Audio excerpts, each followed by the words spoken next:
morning, good afternoon to everyone that is watching us. Thank you so much for being here. This morning, it's another session. These are the monthly sessions that AJEPC promotes on different subjects. Today, we are talking about security and mobility in the technological era. We are happy to be joined by Mr. Yang from CPS Technology, who is currently in Shenzhen, right? Yes, that's right. And by Mr. Henry Law from the Hong Kong Polytechnical University, who is in Hong Kong, João Almeida from Card4B, who is in Portugal, and moderating the conversation will be Paulo Jan, who is the Vice President from the General Assembly, the Fiscal Board, sorry, from AJEPC, who is here in Portugal as myself. I am Carolina from AJEPC. So thank you all for being here, and I will pass the word to Paulo so he can start. Thanks. Hi, thank you, Carolina. I was going to make a brief introduction of the speakers, but I think we can already skip that because you've already introduced our speakers. I will ask each one of our speakers 2 questions, and then I will ask a final question to the 3 of them. But at any point, the questions that I'm going to ask each of them individually, the others can also chime in if you have any valuable inputs that you want to contribute with. So with this, I will start, and I will first like to ask a couple of questions to Mr. Henry Luo, research at the Hong Kong Polytechnic University. So for the academia, where do we draw the line between the maximum convenience and maximum security? And also, what do you think are the main challenges for the cities and governments in Europe and Asia? Okay. Thank you. So firstly, I will briefly introduce myself. Okay. So I'm Henry. I was a consultant working for the Fortune 500 companies, the Innovation Center. So we provide smart solutions using artificial intelligence, robots, smart hardware, something like that. Now I'm a research staff in Hong Kong Polytechnic University and also Research Institute of the Intelligent Wearable System. Our director is Professor Tao Xiaoming, who is chair professor of textile technology. And she is also Vincent and Lily Wu professor in textile technology. Our team focused on smart textile, AI application, new flexible material, something like that. It's honor for me to be here to share my understanding and some observations from the university, institutions, and some companies. So first, I want to share my understanding what we are doing now. Okay. So I would say our project is on the smart textile. Because now we know the traditional wearable technologies such as smartphone, tablets, PC, is quite popular, but also it is not so convenient for our users, especially for the elderly people. So actually face that challenges that we initiative our project. Okay. Firstly, I want to say that our team received a lot of funds from the Hong Kong government and universities. In Hong Kong, we faced a very severe social problems. We call it double aging problems. Elderly people are searching in Hong Kong. At present, 1 out of the 8 people in Hong Kong was aged 65 or above. And also the life expectancy is about 18 for the men and 85 for the women. This means the Hong Kong people live longer than most of other countries or regions. So imagine in 13 years, later. Hong Kong will have a lot of the aged people living in high-rise and high-density buildings. That building is more than 70 years old. So the infrastructure is not so good, cannot meet the people's future needs. So what way or now technologies that can provide to improve the life quality of elderly people. And I also think that aging problems are main issues for the other countries such as Japan, Korea, American, European countries, and other developing countries. Secondly, I would say we have some basic principles to develop our product. Our product is for the elderly people.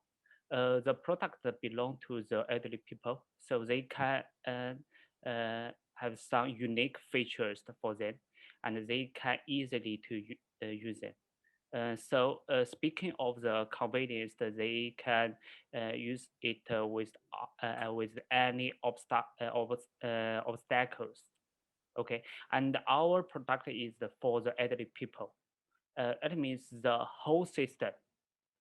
I mean, including some like the smart textile, actually, which means that we put a lot of the sensor power actuators on the closest, and also we have the cloud computing, something like that. So the whole systems that are specially designed for them in order to solve the common elderly people face the diseases such as Parkinson, diabetes, dementias, and so on. We can collect more data to know better about the pathology, and also if our users in the danger, so we can set alarms to them. And also our product is by the elderly people, which means the product are owned by them, and we have the better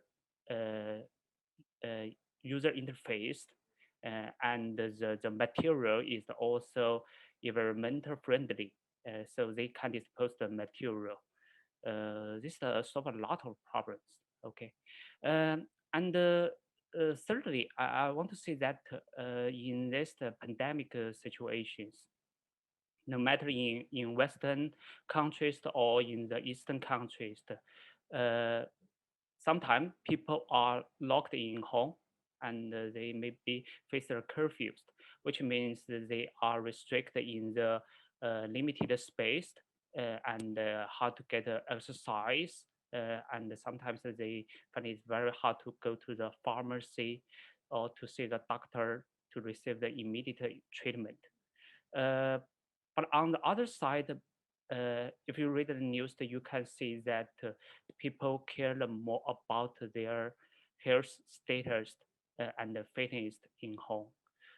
So it's some interesting observations is that sports apparel sales grow at about 20% in the 2020.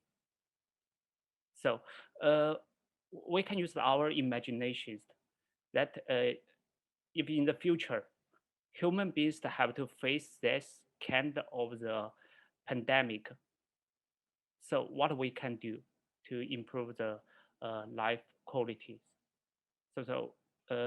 According to above some understandings, our teams do a lot of things to make the users that can conveniently use our product. And also here I want to stress some issues about the security. Because nowadays the people care more about their data privacy, and especially in Europe. Now we can see there's some proposal of the regulations about the AI applications. So what we can do to cope with that issues?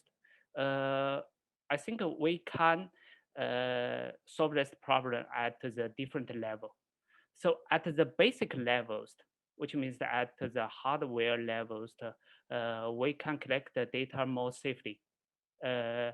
Actually, to protect privacy, we use the wearable technologies to collect not so sensitive data, and also we use the systems, try not to use the cameras, because we know that if we use the cameras in home, it is not so safe. Okay. And secondly, we will use some edge computing to deal with the data. So we can reduce the transmissions. Okay. On the other hand, this ways we can get more quick and real-time response. Okay, and we can avoid the information leakage. Okay, and the third way use some cutting edge encoding algorithm to transmit minimal data to the internet. And also we use some cutting edge encryption algorithm to protect the data. In this year, we can see that we have some standard, IEEE standard to protect the information, especially we use the artificial intelligence, such as federal machine learning.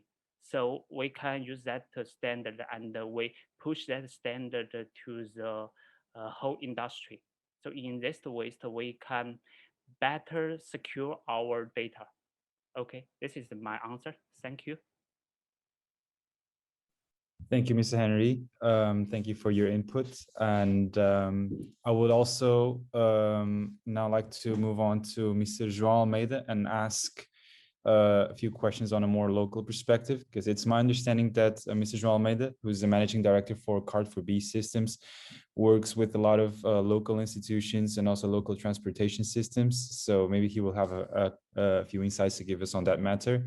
My first question to you is, how much more convenient do you think you can get for the population in European cities? Good morning here in Portugal, Paulo. Thank you very much for your question. I would like maybe to, as my colleague Henry did, show you a bit about what we do, because I think that will help on the answer to your question. Okay, so if you allow me, I will just try to share my screen. Okay, let me see. Okay, I think it's working. You can see the screen, right? Okay, so basically, now it's moving. What do we do? Basically, we provide what we call advanced and modular solutions to the market, okay? To the market of mobility and transportation. Basically, we try to offer it for public transport operators, mobility operators, like parking, bike sharing, bike parking, on-demand transportation, and so on, but also for other related services like tourists and cultural services. We offer very different modules like ticketing, information, planning, and management of the operation. In a SaaS model, okay, that's not that relevant, but most importantly, we offer it in a way that we call it modular and interoperable. Why interoperable is important is because when we think about convenience, and that's one of the key points of your question, we need to think about the user. And in the old days, let's say, users were, let's say, forced to have to select their specific tools to use a bus or to use a taxi or to park the car. And it's a panoply of different tools and the ways of payment and the ways of getting information, which makes it more difficult. So basically what we do, we offer these to public transport operators and authorities, which is in fact a binomial of the responsibility of managing mobility in cities. Authorities which define what should be the service to provide to the users, and public transport operators which offer the service to the users. But also for tourism and cultural operators, long distance bus because they interconnect cities, and not, let's say last but not least, the interoperability with the other services that I mentioned. So talking a bit about what we do, I will be quick on this just to give you a brief overview of what is the, let's say, the bottom of the iceberg. We offer planning tools for transportation, tools for managing the ticketing, tools for tracking the service and the buses or the usage of the different mobility means, and also tools for instance, on a bus, for the driver to manage the bus, to sell a ticket, to see if the user has the right ticket to enter into the bus on a smart card or in other types of media that I will talk about. So, of course, the user can also use a validator. This is kind of a standard slide we use. And it can use typically, well, in the old days, it was a paper ticket. Then it moved to smart cards. And it's now moving to payment cards, but it's also moving to mobile apps. And here is where the convenience starts to grow, because we, of course, depending on the, as my colleague Henry explained, depending on the different targets of users, we have more, let's say, they are more used or less used to use technologies. But thinking about the evolution from the paper card and now mobile, more and more of the population is getting used to use this mobile to access the services. And so the first thing is, with all these tools, the planning, the ticking, the tracking, which gives us the real time of what is happening after the planning, the user can access the information either on the mobile, on the web, or other channels to know about the service, know where the bus is, at what time is arriving, how can you get from point A to point B. And when I'm talking about an app, it's not just an app, it could be also to let's say, push this information to things like Google Maps and other tools, which are, let's say, general purpose tools. So all these tools are designed to offer this information for these different channels.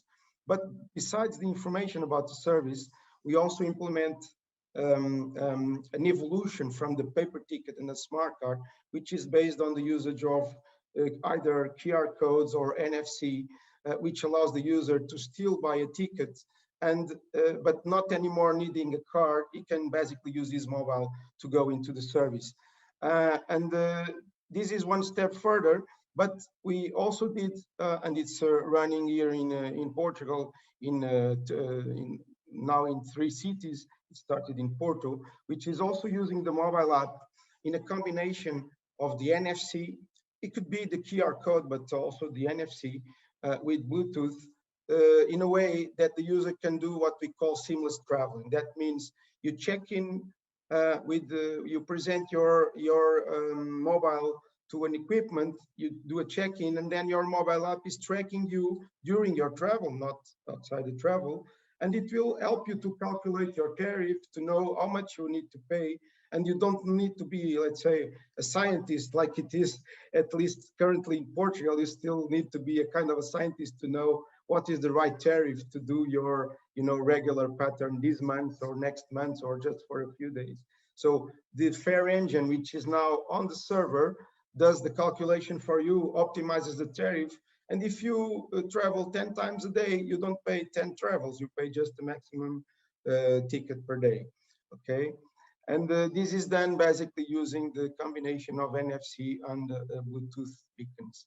Then the last but not the least, and this is for me the most important topic resulting from this approach, is that because we try to do it in a modular way, and we use this, I didn't say it, but this TK, we call it ticketing kernel, is like a middleware that we put on every system. So to make all systems talk together and make them interoperable, we also have, let's say, helped to integrate the transportation with the other services, like pedestrian zones, parking, street parking, parking lots, bike parking, bike sharing. And so this is where the convenience of the user starts to be global. That means you can use your smart card or even your mobile to access all the different services, and you can use it in an account based in a way that you don't need really to memorize or choose the right tariff for each service. You can really get an easy way to almost use, let's say, use and get billed according to your usage in the end. Okay. So, okay, basically this is just a slide about what I already explained. Is maybe a bit technical, but we call it check-in, be out. You as a user do a check-in and you say, I want to use the service, and then the be out, it means the service takes care of detecting when you are ending your usage of the service without the need for you to do anything.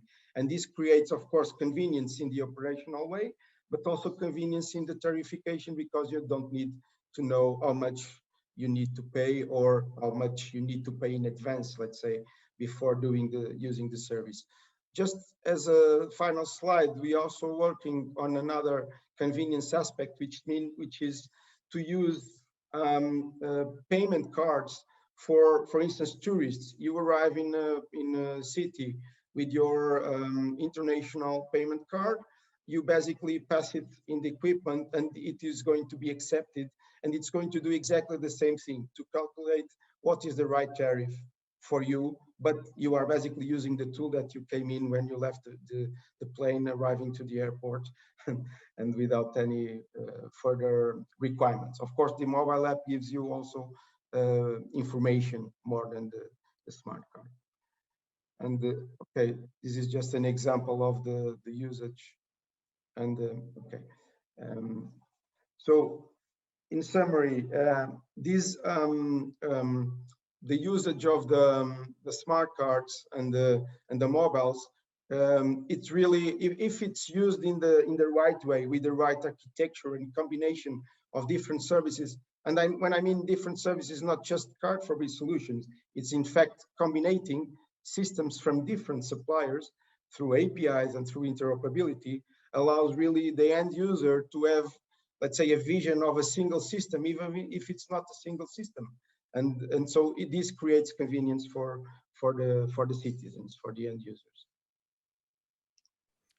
Thank you. As a user of local transportation systems, I really appreciate that, because obviously from a user's perspective, we want to see the simplicity. We don't want to have to think about all the 3 different companies that operate the different transportation systems. And so having the one card, in this case, Lisboa, Viva Lisboa, is really, really convenient for me. But the presentation that you just gave us, which firstly, I would like to thank you, just shows us really the convenience of switching to NFC and Bluetooth based systems. But as you have seen, there's still some resistance. Even though the smartphone penetration is higher than ever, there's still some resistance to using a lot of mobile applications for most of the things, either for payments or transportations. Do you think there's still any advantages in keeping a paper ticket based system?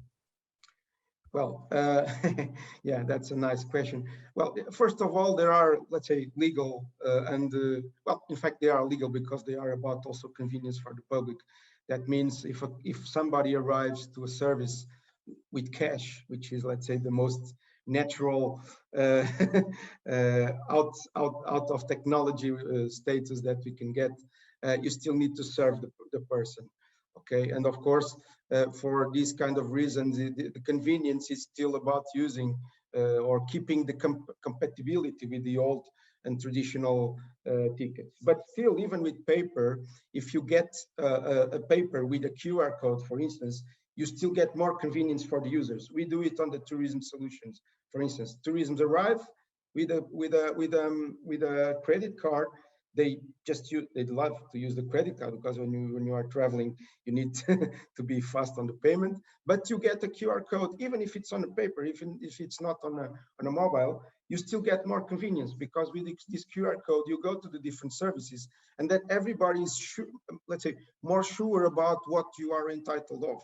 Okay, and offer you a better service, even if it's for onboarding more easily, or if it's to give you some free ride on something.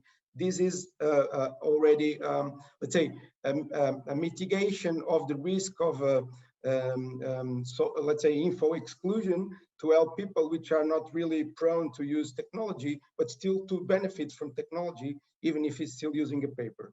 And I think that's the let's say the roadmap. That means to reinforce from the side of the services, even if you don't force users to change technology, and then show them if they migrate to another technology, they will get benefits. And for instance, while using this example I gave you with the mobile app, there is a clear benefit, because imagine that you are on the first day of May and you need to decide if you buy a season ticket, which costs you 40 euros, or if you just buy a ticket to travel 10 times, which will cost you 15 euros. Okay, it's a decision you need to take in advance. With this usage of the mobile app with the NFC and beacons, or Bluetooth beacons, BLE, you don't need to take the decision. And that's convenience. That means you are sure that the system will take the decision for you in the moment that you surpass a certain amount of spending. Then the system will give you the best tariff, and not the worst tariff that you would be taking if you took the wrong decision in the first day of May. Okay, so I think that is really the roadmap, is to keep the systems which are capable of coping with the different generations of technology, and helping people to understand that they have benefits from shifting from one to the another. And then it's an option, and the options are also convenience for the users. Okay, thank you very much for the answers. I would like to now move to Mr. Yang, director at CPS Technology. And if you'd like, also free to make a brief introduction of yourself and the company. I also have two questions for you. And the first one is, in what ways can technology enhance both security and international mobility? Right. Hello, everyone. My name is Yang, and I come from Shenzhen, CPS Technology. And our company is actually based on the organization with the Public Security Association in Shenzhen. It's called the association in Shenzhen, but it's actually nationwide association. We have over 3,500 members all over the country, and we're having one of the largest expo and exhibition in the world, which is called CPSE, CPS exhibition. And it is, exactly the same level of the InfoSec and I think the public security Western in the US. And we are the number one in Asia and top three all over the world. So we have vast resource in this kind of area for public security. And in association with the association in China, we are able to actually pushing the standards of the public security and artificial intelligence in a way that the national association agents and all the companies who's having business in all these areas have the access with standards. So in this meeting, I'm going to introduce the current standards we have pushing and the current trend actually happening in China, especially in public security and smart community, which is a very hot topic. First of all, by the way, we have a long relationship with the Carolina's organization in Portugal, so that if anything that we can help with, you can contact the organizer of this meeting, and we can have like cooperation in the future, if you like. By the way, the other thing is that because I have a technical issue, maybe because of the I'm the only one actually located in China, have very limited access of the Zoom software. So that's I did try multiple times of the Zoom links that the email provided, but it's not actually not able to get access of the meeting. So eventually, somehow it works. But anyway, I would suggest we have a test meeting before the Zoom meeting happens. This is the current research we had, which is a guidebook of the smart community, which we called Smart Community Industry Research. And we're gonna publish a renewable edition every year. But this year is the very first time we have actually publishing the smart security related. The reason why is that we have this idea is that, you know, smart community is a part of the smart city and is a part of the public security industry. And it's very close to the topic we're having today, which is security and mobility. So current topic of China, of the Chinese public security we had is that one is the facial recognition issue. That's where the public sensitive information, where it's going to be held and how it's going to be used in the whole China, because it doesn't have an issue in Europe and America, because the initiative of the public information being used, especially the biometric information, is very tight. But in China, it's different. I think the China government actually pushing this kind of a limit to is where we can have the lawful standards, where, I mean, for the general public, information is not able to publish in a unlawful way. So I think that's a very good sign actually for this kind of companies who's in this area. But now the smart community is a very hot topic, where the smart city is actually being built up, and the smart community is the entry level of this kind of smart city for the like any company who's getting into this kind of area for security and mobility. In this report, we have a comprehensive information about the smart community development in China and the trend in the future. Also, we provided a long-term research on for the companies who's in this specific area. We also had an offline meeting last month where over 350 local what we call it, the building management team actually came on site to actually discussing the issues related with this one. For that, we actually published a group standard which we called Technical Specification for Intelligent Monitoring System for Falling Object Prevention. So for this one, we actually already made into a national group standard.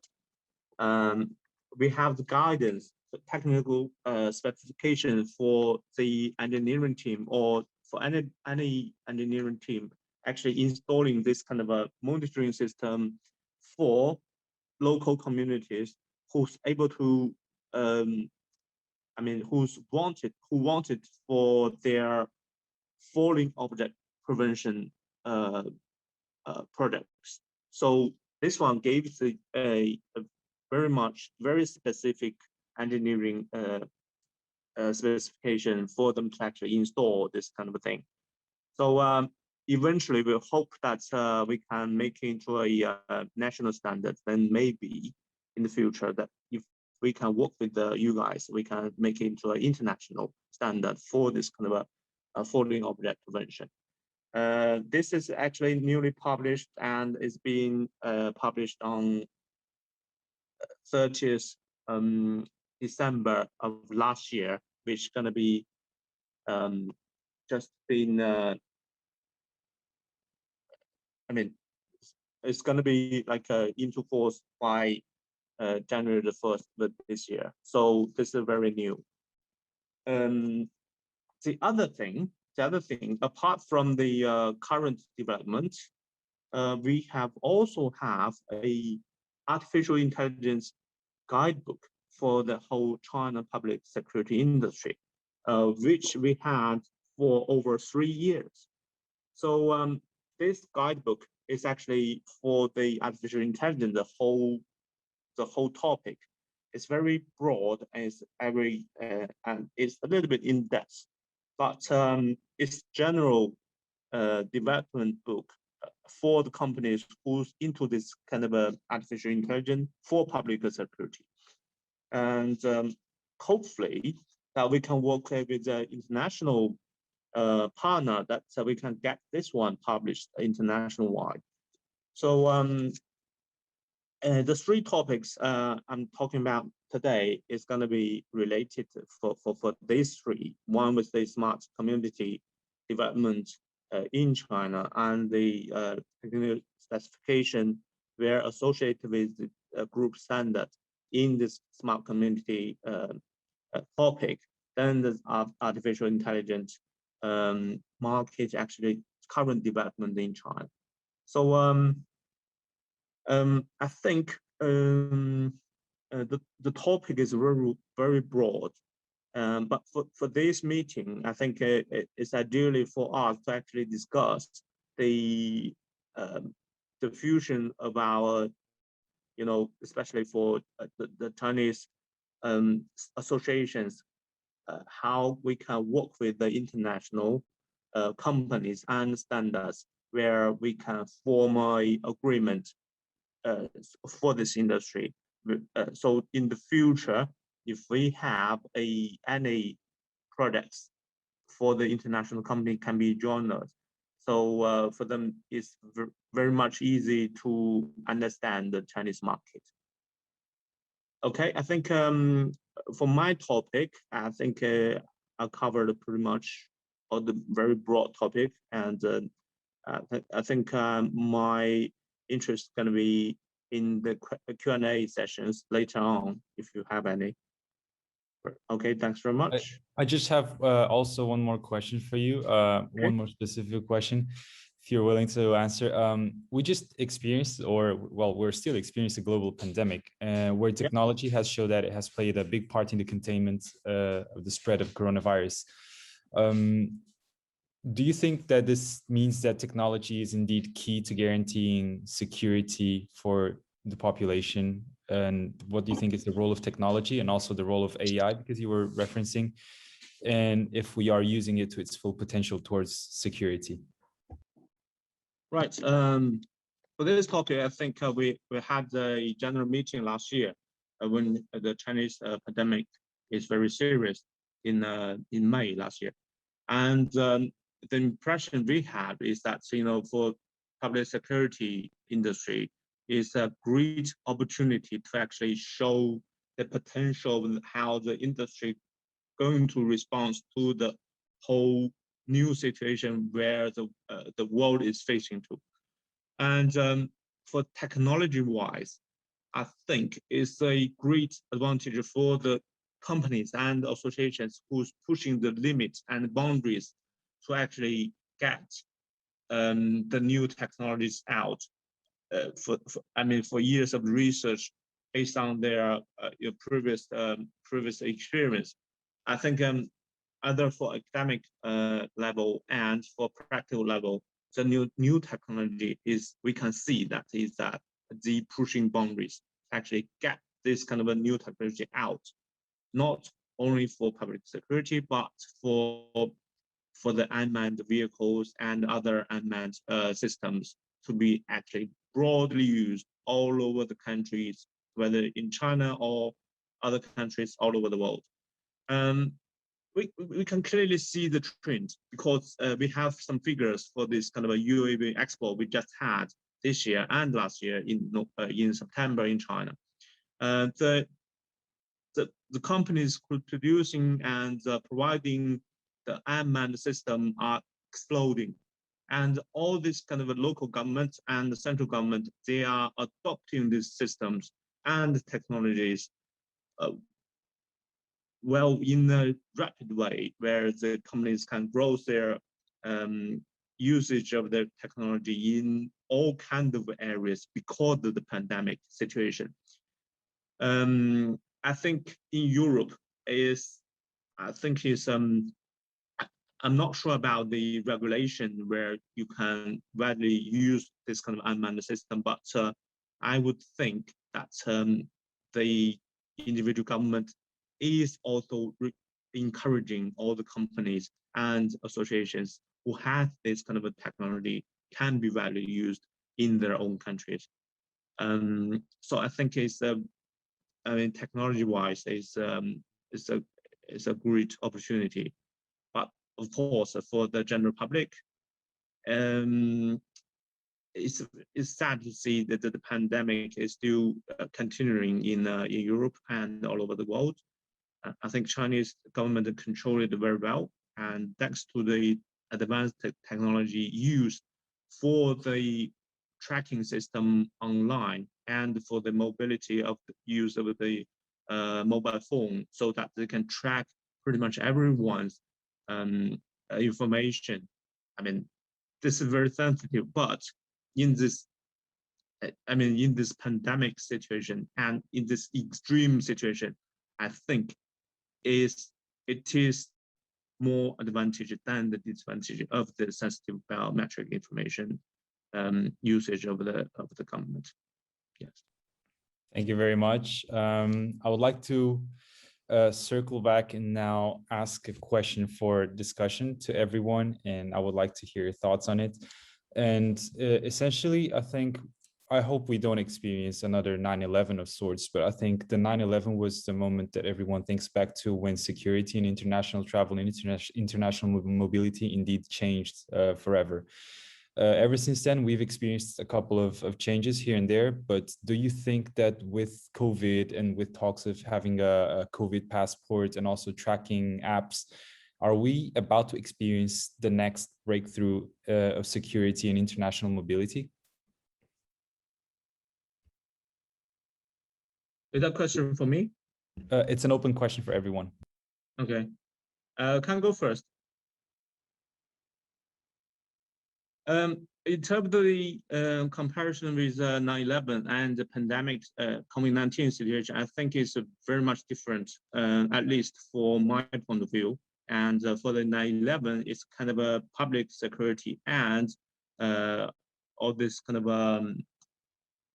terrorist national security issue.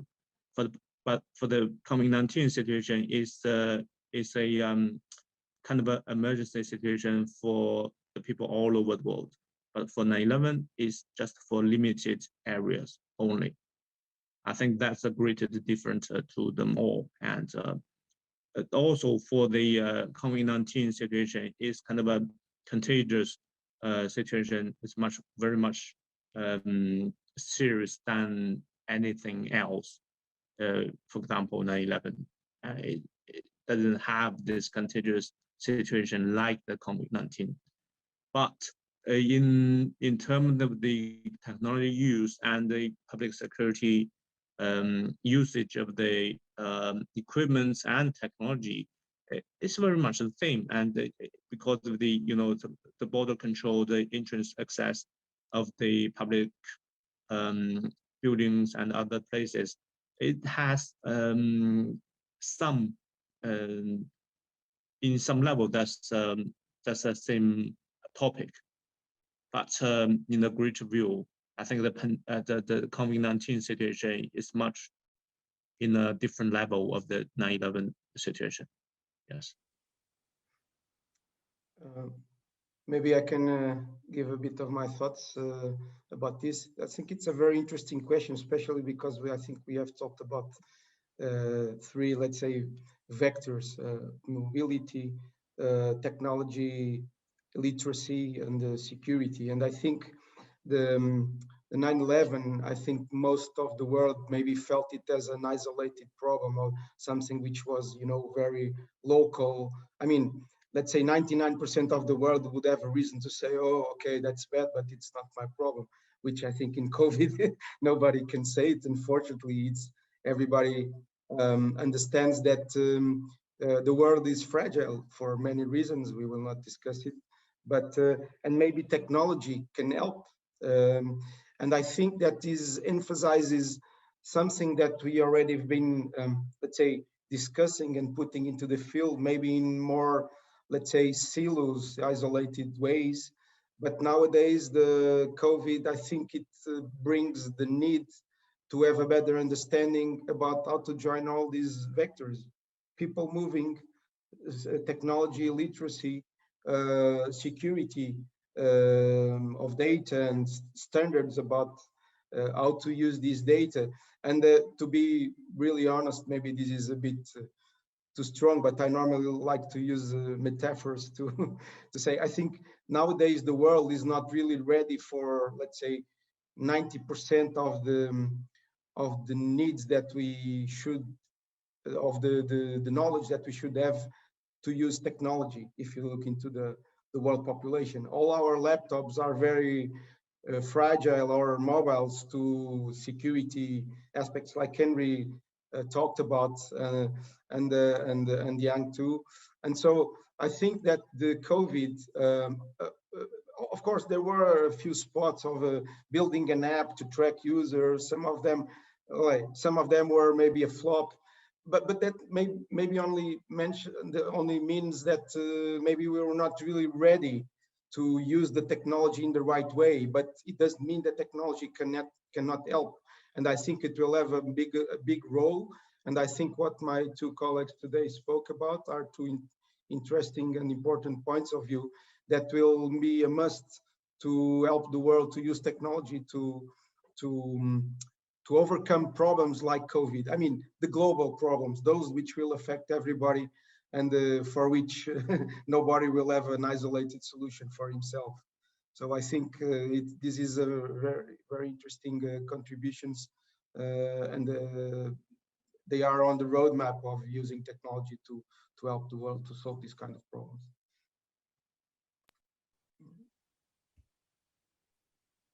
Thank you. Now, if also Mr. Henry would like to add something to the question. Yeah. According to my understanding, I will share 3 points. Okay. The first one, I think, is a technology. Actually, we can see no matter it's 9/11 or this the COVID-19, we faced a different difficulties in the history.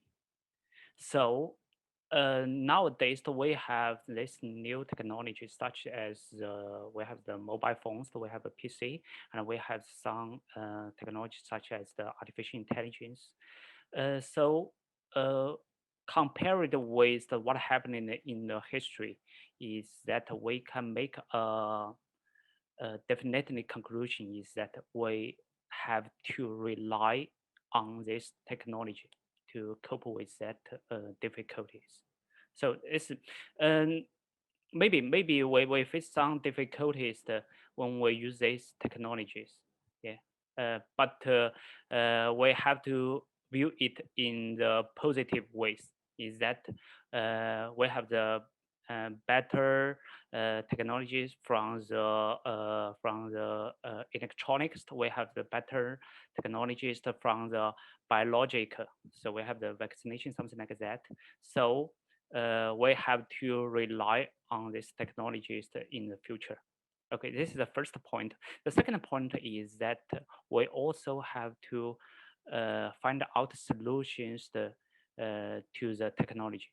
Because the technology also brings to us some difficulties, some problems, such as the data privacy, something like that.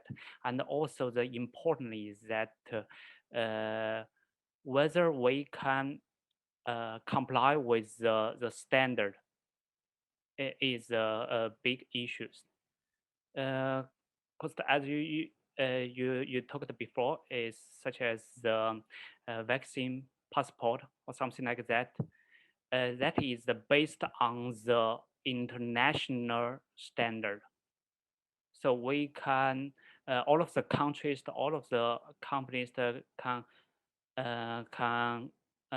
comply with that standard. So we can have a at least sameness connection.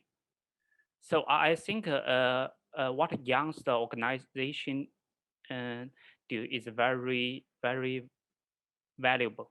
So we can have that standard. So we can push that standard to the international. So we can get better connected. Okay, this is the second point. The third point is that we should think more than current situation. We should think more in the future.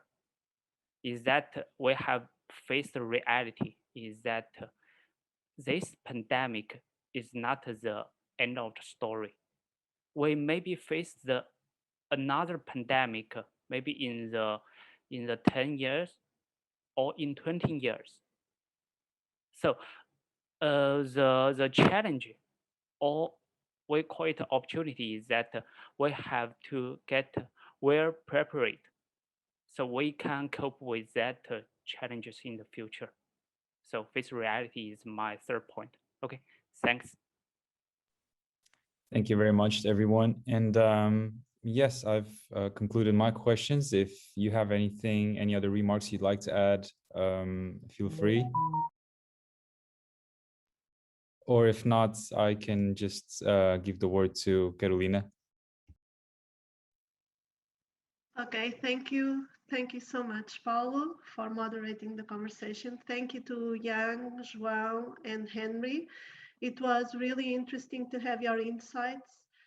Well, Henry, regarding what you said, thinking about the future, that's a very big difference between West and East. West, you project for the future and you think a lot about the future. Here at the East, we usually think about today and then worry about the future. So that's a big difference between our cultures. Thank you so much for being here. As I said, this will be posted at our YouTube channel.